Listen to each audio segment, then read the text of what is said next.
മമ്മൂട്ടി, മോഹൻലാൽ എന്നിവർക്ക് ശേഷം, അല്ലെങ്കിൽ ഇവരെ രണ്ടുപേരെയും മാറ്റി നിർത്തിയാൽ മലയാള സിനിമയിൽ ഒരു ശൂന്യത തോന്നുന്നു, അല്ലെങ്കിൽ ഭാവിയിൽ അങ്ങനെ ഒരു ശൂന്യത ഉണ്ടായേക്കാം എന്നൊരു അഭിപ്രായമുണ്ട് പൊതുവെ. ഇവരെ രണ്ടുപേരെയും വെച്ച് സിനിമകൾ തീർത്ത ഒരാളാണ്, പുതുമുഖങ്ങളെ വെച്ചും സിനിമ ചെയ്തിട്ടുണ്ട്. അതുകൊണ്ടാണ് ചോദിക്കുന്നത്, ഈ അഭിപ്രായങ്ങളോട് എത്രത്തോളം യോജിക്കുന്നുണ്ട്? ഞാനതിനെ കാണുന്നത്, ഇപ്പം നമ്മൾ കുട്ടിക്കാലത്ത് കേൾക്കുന്നൊരു കാര്യമാണ്, സത്യൻ്റെ സിംഹാസനം ഒഴിഞ്ഞു കിടക്കുന്നു. അല്ല, അദ്ദേഹം മരിച്ചപ്പോൾ പറഞ്ഞുകൊണ്ടിരുന്ന, മാധ്യമങ്ങൾ പറഞ്ഞുകൊണ്ടിരുന്നൊരു സ്ഥിരം വാചകമായിരുന്നു, സത്യൻ്റെ സിംഹാസനം ഒഴിഞ്ഞു കിടക്കുന്നു, ജയൻ്റെ കസേരയിൽ ഇനി ആര്? അങ്ങനെയൊന്നും കാര്യമൊന്നുമില്ല. അങ്ങനെ ഇതൊന്നും ചില പ്രത്യേക തസ്തികകളൊന്നുമല്ല. കാലിബറുള്ള ഒരാൾ വരുന്നു, അയാൾ സിനിമകൾ ചെയ്യുന്നു. പക്ഷേ എനിക്ക് തോന്നുന്നു വേറൊരു കാര്യം, ചിലപ്പോൾ, അറിയില്ല, കഴിഞ്ഞ ഏതാണ്ട് 30 വർഷമായിട്ട് ഈ രണ്ടുപേർ മലയാള സിനിമയുടെ നെടുംതൂണുകളായി നിൽക്കുന്നുണ്ട്. ഇനി അങ്ങനെ ഒരാൾ അല്ലെങ്കിൽ 2 പേർ ഈ ഭാഷയിലെ സിനിമയെ നിയന്ത്രിക്കുന്ന രീതിയിൽ നിൽക്കുമോ എന്ന് എനിക്ക് തോന്നുന്നില്ല. കാരണം അത് നടന്മാരുടെ കാര്യത്തിൽ മാത്രമല്ല, ദാസേട്ടനും ജയേട്ടനും ശേഷം, നമുക്ക് ശ്രീകുമാറിനെ ഒരു എക്സെപ്ഷനായിട്ട് പറയാമെന്നല്ലാതെ, അതിനുശേഷം ഓരോ ദിവസവും പാട്ടുകാർ വരികയാണ്. ചിത്രയ്ക്ക് ശേഷം ഒരു ചിത്ര, സുജാത കഴിഞ്ഞിട്ട് ഒരുപാട് പേര് വരുന്നുണ്ട് എന്ന് പറയുന്ന പോലെ ആയിരിക്കാം ചിലപ്പോൾ നാളത്തെ മലയാള സിനിമയുടെ കാര്യം. ഇപ്പോൾ തമിഴ് സിനിമയിൽ ഇപ്പോൾ സംഭവിക്കുന്നതാണ്, 2 സിനിമയിൽ കൂടുതൽ ചിലപ്പോൾ കൂടുതൽ ഒരു ആക്ടറെ നമ്മൾ ചിലപ്പോൾ കണ്ടില്ലെന്ന് വരും. അപ്പോഴേക്കും മറ്റൊരാൾ ആ സ്പേസിലേക്ക് വരുന്നു. എന്ന് വെച്ചാൽ സിനിമ പൂർണ്ണമായും അതിൻ്റെ കണ്ടൻറ്റും ഫിലിം മേക്കറിലേക്കും തിരിച്ചു പോവുകയും ഓരോ വിഷയത്തിനും ചേർന്ന ആളുകളെ അവർ എവിടെ നിന്ന് വേണമെങ്കിലും അവർ പിക്ക് ചെയ്തെടുത്തിട്ട് സിനിമയിലൂടെ അവതരിപ്പിക്കുന്നു. ചിലപ്പോൾ അയാളെ ആ സിനിമയ്ക്ക് മാത്രമേ ഉപയോഗിക്കാൻ പറ്റിയെന്ന് വരും. മനസ്സിലായില്ലേ? അങ്ങനൊരു കാലം ചിലപ്പോൾ വന്നുകൂടെയില്ല. ഒരാളിൻ്റെ മനസ്സിൽ കണ്ടുകൊണ്ട് തിരക്കഥ എഴുതുക എന്നൊക്കെ പറയുന്നത് ചിലപ്പം വരും കാലങ്ങളിൽ അത് മാറി അതാത് സിനിമയ്ക്ക് യോജിച്ച ആൾ. ഇപ്പോൾ തമിഴ്നാട്ടിലെ സിനിമകൾ, ഇപ്പോൾ ഈ പുതിയ ചെറുപ്പക്കാരുടെ സിനിമകൾ കാണുമ്പോൾ ഞാൻ കണ്ടിട്ടുള്ളൊരു വലിയ മാറ്റം എന്ന് വെച്ചാൽ, ശരാശരി തമിഴൻ്റെ മുഖഭാവമുള്ള, രൂപമുള്ള ആളുകളാണ് സിനിമയിൽ അഭിനയിക്കുന്നത്. സിനിമയിലെ നായകനാവണമെങ്കിൽ ഇത്ര അടി പൊക്കവും ഇത്ര റാത്തൽ ഭാരവും പിന്നെ വെളുത്ത തൊലിയും വേണമെന്ന് പറയുന്ന പരമ്പരാഗത സങ്കല്പങ്ങളെയൊക്കെ മാറിയിട്ട് ശരാശരി നമ്മൾ തെരുവിൽ കാണുന്ന, അല്ലെങ്കിൽ ഒരു ഗ്രാമത്തിലെ വഴിയിൽ കാണുന്ന ശരാശരി മനുഷ്യൻ്റെ മുഖമുള്ള ആളുകൾ, അവരുടെ കഥകളാണ് പറയാൻ പോകുന്നതെങ്കിൽ അതിലേക്ക് യോഗ്യരായ ആളുകളെ തിരഞ്ഞെടുക്കും.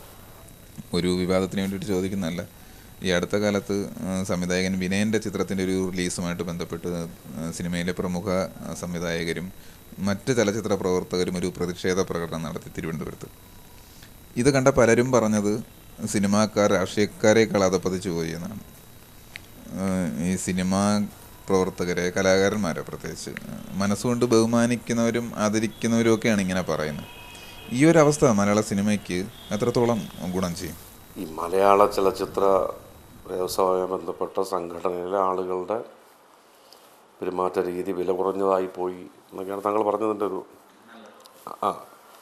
അല്ലെങ്കിൽ പബ്ലിക് അങ്ങനെ പറഞ്ഞു എന്ന് പറയാം. ബാക്കി കേരള പൊതുസമൂഹത്തിൻ്റെ മറ്റ് മണ്ഡലങ്ങളിലെല്ലാം ആളുകൾ വളരെ ഉയർന്ന ധാർമ്മികതയും സാംസ്കാരികപരമായ ഉന്നതിയും കാണിക്കുന്നുണ്ടോ? മൊത്തത്തിലൊരു സംസ്ഥാനത്തിൻ്റെ ഒരു ഭാഷ സംസാരിക്കുന്ന ആളുകൾക്കിടയിലുള്ള മൂല്യച്യുതി എന്ന് പറയുന്നത് ഈ സിനിമാക്കാർ ഏലിയൻസ് ഒന്നുമല്ല, ഇവർ വേറെ അന്യഗോളത്തിൽ വന്നിട്ട് കേരളത്തിലേക്ക് വന്നിറങ്ങിയൊന്നുമല്ലല്ലോ. അതിവരെയും ബാധിക്കും. രാഷ്ട്രീയ പ്രവർത്തകന്മാരൊരു ഇഷ്യൂ കൈകാര്യം ചെയ്യുന്ന രീതി എന്താണ്? ഒരു പൊതു പണിമുടക്ക് എന്നുള്ള പേരിൽ തെരുവിൽ ആക്രമണങ്ങൾ നമ്മൾ കാണുന്നില്ലേ? ഈ വാഹനങ്ങൾ പെട്ടെന്ന് ഉണ്ടാകുന്ന പണിമുടക്ക്, അതിനകത്ത് വൃത്തിയില്ലാതെ ഒരു വാഹനം ആരെങ്കിലും ആശ്രയിച്ച് അതും കൊണ്ട് പോകാൻ ശ്രമിക്കുമ്പോൾ അത് തടയുന്ന രീതിയിൽ മനുഷ്യത്വവും സാംസ്കാരിക മഹത്വവും കാണിക്കുന്നുണ്ട്. പിന്നെ സിനിമാക്കാർക്ക് മാത്രം എന്താണിപ്പോൾ? അപ്പോൾ അത് അവരും ഈ നാട്ടിലുള്ളവരും ഇവിടുത്തെ ആഹാര രീതി ശീലിച്ച് പോരുന്നവരാകുമ്പോൾ അതൊക്കെ തന്നെ ഇവിടെയും സംഭവിക്കും. പിന്നെ ചില ഇഷ്യൂസ് ഉണ്ടാകുമ്പം ആളുകൾ ഈ പറയുന്ന പോലെ പ്രധാന കുഴപ്പക്കാർ, ഇത് ഞാൻ കഴിഞ്ഞ ദിവസവും ഒരു ടെലിവിഷനകത്ത് പറയുകയുണ്ടായി, ഇതിന് വലിയൊരു ഉത്തരവാദിത്വം നിങ്ങൾക്കുള്ളതാണ്, ഇവിടുത്തെ മാധ്യമങ്ങൾക്കുള്ളതാണ്. നിങ്ങൾ അർഹിക്കുന്നതിൻ്റെ അപ്പുറത്ത് നിങ്ങൾക്കൊരു ദിവസത്തെ വാർത്ത വലിയ പ്രാധാന്യമാണ്. അതിൻ്റെ പേരിൽ നിങ്ങളാണ് ഇതിനെ ആവശ്യമില്ലാതെ വലുതാക്കി ഈ കണ്ടവന്മാരുടെ മുമ്പിലൊക്കെ മൈക്കും ക്യാമറയായിട്ട് പോയി നിന്നിട്ട് സ്റ്റേറ്റ്മെൻ്റ് എടുത്ത്, എനിക്കറിയാം അത് ചെയ്യുന്ന നിങ്ങളുടെ ഈ ക്യാമറമാൻ ആയാലും അതിൻ്റെ പ്രൊഡ്യൂസർക്കായാൽ പോലും ഉള്ളിൽ പുച്ഛത്തോടുകൂടി ആയിരിക്കും. എന്നാലും ചേട്ടാ സാറേ എന്താണ് അഭിപ്രായം എന്നൊക്കെ പറഞ്ഞിട്ട് നിങ്ങൾ ഈ 20 മൈക്കുമായിട്ടൊരാളെ, അപ്പോൾ അത് കാണുമ്പോൾ ഉണ്ടാകുന്ന ആവേശത്തിൽ ആളുകൾ എന്തൊക്കെയോ വിളിച്ച് പറയുന്നു.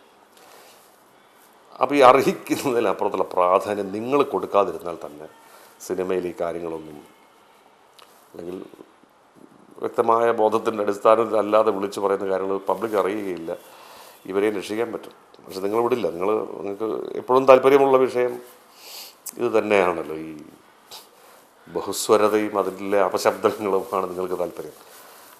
അത്രയൊക്കെ തന്നെ ഉള്ളൂ അതിനകത്ത് കാര്യം. പിന്നെ അതൊക്കെ ഒരു കോമൺ ഇഷ്യൂ ഉണ്ടാകും, ആരെങ്കിലൊക്കെ സംസാരിക്കും, പ്രശ്നമുണ്ട്. അത് കഴിഞ്ഞിട്ട് എല്ലാവരും അവരുടെ വർക്ക് സ്പേസിലേക്ക് തിരിച്ചു പോയി സിനിമകൾ ചെയ്യുന്നുണ്ടെന്നാണ് എൻ്റെ വിശ്വാസം. ഇപ്പോൾ പറഞ്ഞു ഇതിനേക്കാൾ വലിയ വിഷയങ്ങൾ ഇവിടെ നടക്കുന്നുണ്ടെന്ന്. നമുക്ക് ചുറ്റും നടക്കുന്ന ഏത് വിഷയമാണ് അസ്വസ്ഥനാക്കാറുള്ളത്? ഒരുപാട് കാഴ്ചകളുണ്ട്. ഇപ്പം എനിക്ക് പ്രത്യേകിച്ചൊന്നല്ല, നമ്മളെല്ലാവരും ഇപ്പോൾ എൻഡോസൾഫാൻ എന്ന് ആൾക്കാരിങ്ങനെ പറയും. ഞാൻ പാലേരിമാണിക്യത്തിൻ്റെ ലൊക്കേഷൻ തേടി ഈ എൻ മഗജെ സ്വർഗ എന്നൊക്കെ പറയുന്ന ആ സ്ഥലങ്ങളുടെ മുഴുവൻ യാത്ര ചെയ്തിട്ടുള്ളതാണ്. അതിൻ്റെ വിക്ടിംസിനെ ഞാൻ നേരിട്ട് കണ്ടിട്ടുണ്ട്. എല്ലാം തന്നെ നമുക്ക് ചുറ്റും നടക്കുന്ന ഏതായാലും അത്ര വാർത്തകളിലൂടെ നമ്മൾ പിറ്റേന്നറിയുന്ന, ടെലിവിഷനിലൂടെ അന്ന് തന്നെ ചിലപ്പോൾ ഈ തത്സമയ സംപ്രേഷണമായി അറിയുന്ന എല്ലാ നെറികേടുകളും നമ്മളെ വേദനിപ്പിക്കുന്നുണ്ട്. പിന്നെ ഇതിനൊന്നും ഒരു ദിവസം കൊണ്ടല്ല പരിഹാരം. അപ്പം ഫോക്കസ് ചെയ്യേണ്ടുന്നത് നമ്മുടെ കുട്ടികളിലേക്കാണ്. ഇപ്പോൾ പ്രസിദ്ധനായൊരു പോലീസ് ഓഫീസർ എന്നോട് പറഞ്ഞൊരു കാര്യമുണ്ട്. കേരളത്തിൽ തീവ്രവാദികളുണ്ട്. ഈ തീവ്രവാദികളെ മുഴുവൻ ഒരു ദിവസം പിടിച്ചു കൊണ്ടുവന്ന് ജയിലിൽ അടച്ചാൽ കേരളത്തിൽ തീവ്രവാദം അവസാനിച്ചോ? ഇല്ല. 6ാം ക്ലാസ്സിലും 5ാം ക്ലാസ്സിലും ഒക്കെ പഠിക്കുന്ന കുട്ടികളുടെ മനസ്സിൽ ഇതിൻ്റെ വിത്ത് വീഴാതിരിക്കാനുള്ള ശ്രമമാണ് നമ്മൾ നടത്തേണ്ടതെന്ന്. അപ്പോൾ ഈ ഒരുപാട് ചർച്ചകളും രോദനങ്ങളും നമ്മളിങ്ങനെ സ്വയം മുഴക്കിയിട്ട് കാര്യമില്ല. അത് പകരം വളർന്നു വരുന്നൊരു ജനറേഷനുണ്ട്, അവരുടെ മനസ്സിൽ അതിനകത്ത് ഈ പറയുന്ന വിഷവിത്തുകൾ വീഴാതിരിക്കാനുള്ള ശ്രമങ്ങൾ നടത്തുക തന്നെയാണ് ചെയ്യേണ്ടത്. ഇന്നത്തെ കാലഘട്ടത്തിൽ വല്ലാതെ ആശങ്കപ്പെടുന്നു. സ്വന്തം മക്കളെക്കുറിച്ച് ഒരു അച്ഛൻ എന്ന നിലയിൽ എത്രത്തോളം ആശങ്കയുണ്ട്? ഈ അച്ഛനോ എന്ന നിലയ്ക്കുള്ള ആശങ്കയുമായിട്ട് ഞാൻ എൻ്റെ മക്കളുടെ പുറകെ ചൂരലുമായി നടത്തുന്ന കാര്യമൊന്നുമില്ല. ആ ആശങ്ക ഉള്ളത് കൊണ്ട് തന്നെയാണ് ആ ആശങ്ക എന്ന് പറയുന്നത്, ഞാൻ കോഴിക്കോടാണ് ജീവിക്കുന്നത്. ഇപ്പോഴത്തെ Kozhikode police commissioner Shri P Vijayan, അദ്ദേഹം ഇനിഷ്യേറ്റീവ് എടുത്തിട്ട് അവിടെ പോലീസ് ഡിപ്പാർട്ട്മെൻറ്റും സ്കൂളുകളിലെ ഈ പാരൻറ്റ് ടീച്ചേഴ്സ് അസോസിയേഷൻസ്, അധ്യാപകരും, പിന്നെ പെയിൻ ആൻഡ് പാലിയേറ്റീവ് എന്ന് പറയുന്ന സംഘടന എല്ലാം കൂടെ ചേർത്തിട്ട് അവർ റെസ്പോൺസിബിലിറ്റി ടു ചിൽഡ്രൻ എന്ന് പറയുന്ന ഒരു സംഘടന രൂപീകരിച്ചു. സംഘടന എന്ന് വെച്ചാൽ അതൊരു കോമൺ പ്ലാറ്റ്ഫോമാണ്. അതിന് പ്രധാന പ്രവർത്തനങ്ങൾ കുട്ടികളെ ശ്രദ്ധിക്കുക, കുട്ടികളെ മറന്നു പോകാതിരിക്കുക, അവരെവിടെയെങ്കിലും വഴിതെറ്റി പോകുന്നുണ്ടെങ്കിൽ അവരെ തിരിച്ച് കൊണ്ടുവരിക എന്നുള്ള ശ്രമം ഞാനതിൻ്റെ ഒരു ഭാഗമാണ്. എൻ്റെ മക്കൾ രണ്ടുപേരുടെയും കാര്യം ഓക്കെ ആയാലും എനിക്ക് പ്രശ്നമൊന്നുമില്ല എന്നുള്ളതല്ല. അപ്പോൾ ORC പോലുള്ള ഒരു ഓർഗനൈസേഷൻ്റെ ഭാഗമായി എൻ്റെ സമയങ്ങൾ ഞാൻ ചെലവഴിക്കുന്നുണ്ടെങ്കിൽ അതൊരർത്ഥത്തിൽ എനിക്ക് എൻ്റെ മക്കളെക്കുറിച്ചുള്ള ആശങ്കയുടെ മറ്റൊരു പ്രതിഫലനമായിരിക്കാം. അതിന് ഒരുപാട് നല്ല റെസ്പോൺസ് കിട്ടിക്കൊണ്ടിരിക്കുന്നുണ്ട്. എനിക്കിത് കോഴിക്കോട് മാത്രം നടക്കുന്ന പ്രവർത്തനങ്ങളെക്കുറിച്ച് എനിക്ക് പറയാൻ പറ്റില്ല. ഇപ്പം സിവിക് ചന്ദ്രൻ്റെ നേതൃത്വത്തിൽ കുട്ടികൾക്കുള്ള സൺഡേ തിയേറ്റർ വർക്ക്ഷോപ്പ്, അങ്ങനെ ഒരുപാട് കാര്യങ്ങൾ നടക്കുന്നുണ്ട്. അപ്പം കുഞ്ഞുങ്ങൾ ക്രിയേറ്റീവായ കുറച്ചുകൂടെ ബ്രൈറ്ററായിട്ടുള്ള കുറച്ചുകൂടെ നന്മയുടെ ഒരു ലോകമുണ്ട്, അവിടേക്കാണ് നമുക്ക് യാത്ര ചെയ്യേണ്ടത് എന്നുള്ള ബോധമുണ്ടാക്കുകയും അതിൻ്റെ ശ്രമങ്ങൾ എവിടെയായാലും അതിനൊപ്പം ചേരാനുള്ള ഒരു മനസ്സ് എനിക്ക് ചെയ്യാൻ കഴിയുന്നത് കോഴിക്കോട് മാത്രം കേന്ദ്രീകരിച്ചായതുകൊണ്ട് അങ്ങനെ നല്ല ഉദ്ദേശശുദ്ധിയോടുകൂടി ഇത്തരം പ്രവർത്തനങ്ങളിലൂടെയും മുമ്പോട്ട് പോകുന്ന ഒരു രഞ്ജിത്ത്. പക്ഷേ വളരെ പരുഷമായിട്ട് പെരുമാറുന്ന ഒരാളാണെന്നും കേൾക്കുന്നുണ്ട്. സംസാരിക്കുന്ന ആർക്കും അങ്ങനെ തോന്നും. എങ്ങനെയുള്ളൊരു വ്യക്തിയാണ്? അല്ല, അത് കുറച്ചൊക്കെ ഒരു ഡിഫൻസ് മെക്കാനിസത്തിൻ്റെ ഭാഗമായിട്ട് നമുക്ക് അങ്ങനെ പെരുമാറേണ്ടി വരുന്നത് നമ്മുടെ സമൂഹം ജീവിക്കുന്ന കേരളത്തിലായതുകൊണ്ട്.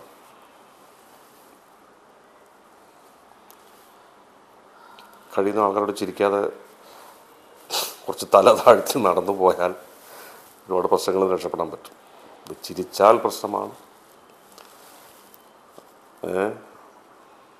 പിന്നെ ഈ സിനിമയിൽ പ്രവർത്തിക്കുന്നു, നമ്മുടെ സിനിമകൾ പ്രേക്ഷകർ കണ്ടിട്ടാണ്, അതാണ് നമ്മുടെ ജീവിത മാർഗം എന്നുള്ളത് കൊണ്ട് നമുക്കിങ്ങനെ ഒരു പച്ചച്ചിരിയുമായിട്ട് ഇങ്ങനെ കൈവീശി ആൾക്കൂട്ടത്തിൻ്റെ നേരെ എപ്പോഴും നടന്നു പോകാനൊന്നും പറ്റുമെന്നില്ല. നമ്മൾ ആൾക്കൂട്ടത്തിനെ ദ്രോഹിക്കാതെ നമ്മുടെ വഴിയിലൂടെ നടന്നു പോകാന്നേ ഉള്ളൂ. പിന്നെ ഈ ടോളറേറ്റ് ചെയ്യാൻ പ്രയാസമുള്ള ചില കാര്യങ്ങൾ അത് ഞാനങ്ങനെ അതിന് കീഴ്പ്പെട്ട് കൊടുക്കാറുമില്ല. എന്ന് വെച്ചാൽ ഞാൻ എവിടെയും ഇറങ്ങി നിന്നിട്ട് ആരാടാ എന്ന് ഞാൻ ജീവിതത്തിൽ ആരോടും ഞാൻ ചോദിച്ചിട്ടില്ല. പക്ഷെ അങ്ങനെ വളരെ ഉറക്കെ ഒരാൾ നമ്മളോട് ചോദിക്കുമ്പോൾ ഞാനടാ എന്ന് പറയുക എന്നുള്ളത് എനിക്കറിയാവുന്നൊരു ശീലമുള്ളൂ. ഇന്നേ വരെ ഒരാളുടെ എടുത്ത് എൻ്റെ ഒന്നും തന്നെ അടിച്ചേൽപ്പിക്കാൻ ഞാൻ ശ്രമിച്ചിട്ടില്ല, ശ്രമിക്കുകയില്ല. സിനിമയിലേക്ക് തിരിച്ചു വരാം. ഇവിടുത്തെ നിർമ്മാതാക്കൾ, മലയാള സിനിമയിലെ നിർമ്മാതാക്കൾ എത്രത്തോളം സുരക്ഷിതരാണ്? അല്ല, അതിനാദ്യത്തെ ചോദ്യം ആരാണ് നിർമ്മാതാവ് എന്നുള്ളത്. നിർമ്മാതാവെന്ന് വെച്ചാൽ ഇന്ന താരത്തിന് ഡേറ്റ് കിട്ടി, ഇന്ന സംവിധായകനെ കിട്ടി, അവിടെ എൻ്റെ ജോലി തീർന്നു എന്ന് വിചാരിക്കുന്ന ആളല്ല നിർമ്മാതാവ്. ഞാൻ എന്ത് സിനിമയാണ് ചെയ്യേണ്ടത്, അതിൻ്റെ കണ്ടൻ്റായാലും അതിൻ്റെ നറേഷൻ സ്റ്റൈലായാലും എന്തിനെക്കുറിച്ചും വ്യക്തമായ ധാരണയുള്ള ആളായിരിക്കണം അയാൾ. അതിൽ ഇൻവെസ്റ്റ് ചെയ്യുന്ന പണം എന്ന് പറയുന്നത് ഒന്നുകിൽ അയാളുടെ ആയിരിക്കണം, അല്ലെങ്കിൽ അയാൾക്ക് ഉത്തരവാദിത്തമുള്ളതായിരിക്കണം. എവിടുന്നെങ്കിലും 3 ആൾക്കാരുടെ ഡേറ്റ് ഒപ്പിച്ചിട്ട് നേരെ തിരുവനന്തപുരത്തോ കോട്ടയത്തോ പോയിട്ട് ഇതിൻ്റെ സാറ്റലൈറ്റ് റൈറ്റ് വിറ്റിട്ട് കാശ് വാങ്ങിച്ചുകൊണ്ട് വന്നിട്ട് അയാളെ നിർമ്മാതാവൊന്നും വിളിക്കാൻ പറ്റില്ല. അങ്ങനെ വ്യക്തമായ ബോധമുള്ള നിർമ്മാതാക്കൾ ഉണ്ടായിരുന്നു ഇവിടെ. ചിലരൊക്കെ എപ്പോഴും ബാക്കിയുണ്ട്. ചിലർ സിനിമ ചെയ്യുന്നുണ്ട്, ചിലർ ചെയ്യാതിരിക്കുന്നുണ്ട്. പിന്നെ ഇത് ഒരു കലാപ്രവർത്തനം കൂടിയാണെങ്കിൽ ഇത് മറ്റേ തെരുവിൽ മറ്റേ കളിയല്ലല്ലോ. 100 വെച്ചാൽ 1000 എന്ന് ഓഫർ ചെയ്തുകൊണ്ടല്ല നിർമ്മാതാവിനെ നമ്മൾ ഇങ്ങോട്ട് ക്ഷണിക്കുന്നത്. ഒരു സിനിമ നിർമ്മിക്കുക എന്നുള്ളത് എൻ്റെ ജീവിത സ്വപ്നമാണ്. എൻ്റെ കയ്യിൽ ഇത്ര രൂപയുണ്ട്, അല്ല നഷ്ടം വന്നാൽ എനിക്ക് ഇത്ര വരെ സഹിക്കാൻ പറ്റും, എനിക്കൊരു സ്പേസ് ഉണ്ടോ ഇവിടെ എന്ന് ചോദിക്കുന്ന ആളുകൾ വല്ലപ്പോഴും വരുന്നുണ്ട്. ഒരു സ്വയം വിലയിരുത്തൽ നടത്തിയാൽ എന്തായിരിക്കും പറയാനുണ്ടാകുന്നത്? ഇതൊക്കെ ഭയങ്കര വേദാന്ത സ്വഭാവമുള്ള ചോദ്യങ്ങളാണ്. ഒരാളെ മാറി നിന്നിട്ട് ഇങ്ങനെ അതൊക്കെ ചോദിക്കാൻ വളരെ എളുപ്പമൊന്നല്ല, ഉത്തരവൊന്നും വളരെ എളുപ്പമൊന്നുമല്ല. ഞാൻ എന്നെ മാറി നിന്നിട്ട് മാർക്കിടുക, അതെല്ലാം കൂടെ ചേർന്ന ഒരു ഉത്തരം ഇത്രയേ ഉള്ളൂ. എൻ്റെ ഏറ്റവും നല്ല സിനിമ ഞാൻ എഴുതാനും സംവിധാനം ചെയ്യാനും ഇരിക്കുന്നതേ ഉള്ളൂ. ഇതുവരെ ചെയ്തതൊന്നും ഏറ്റവും നല്ലതായിരുന്നില്ല എന്നുള്ള തികഞ്ഞ ബോധത്തിൽ ജീവിക്കുന്ന ഒരാളാണ് ഞാൻ.